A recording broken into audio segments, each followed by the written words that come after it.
Code says plaintiffs can be represented in court cases by an authorized agent, and that person does not have to be an attorney.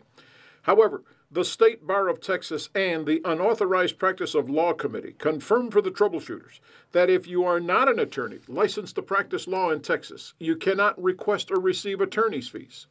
They also confirmed that Precinct 2 Place 1 Judge Joe Woolsey, who was elected in 2016, is not a licensed attorney. Yet, court documents show that in at least one case, Woolsey requested and was granted $500 in attorney's fees. The Unauthorized Practice of Law Committee of the Texas Supreme Court confirmed for the Troubleshooters that in February, they had received a complaint about Judge Woolsey collecting attorney's fees and had done so on more than one occasion, so they launched an investigation.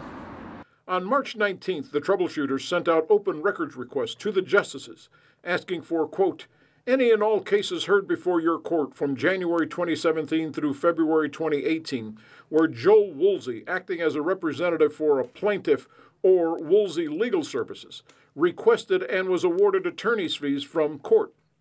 Justices who responded said we were welcome to go to their offices and check their case files. Well, I wondered why that was asked, but it never dawned on me that was the allegation, that it was because they were asking for attorney's fees. On April 16th, the Troubleshooters requested an on-camera interview with Woolsey about the complaint. She never replied to our request. We tried again. Asking for an interview with Miss Woolsey. We didn't. She's not here today? Okay.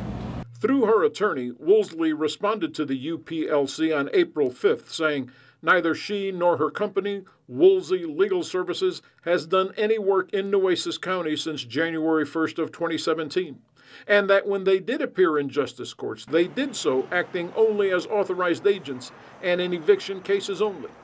Woolsey has not been charged nor found guilty of anything at this point, but Rodriguez wonders what could happen.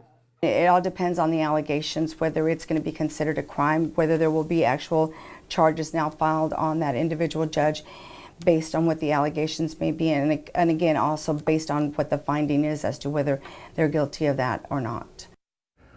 The UPLC has not issued a judgment in this case. They did say that a worst-case scenario would be them issuing Woolsey an injunctive relief, which is a court-ordered prohibition against an act or a condition that's been requested.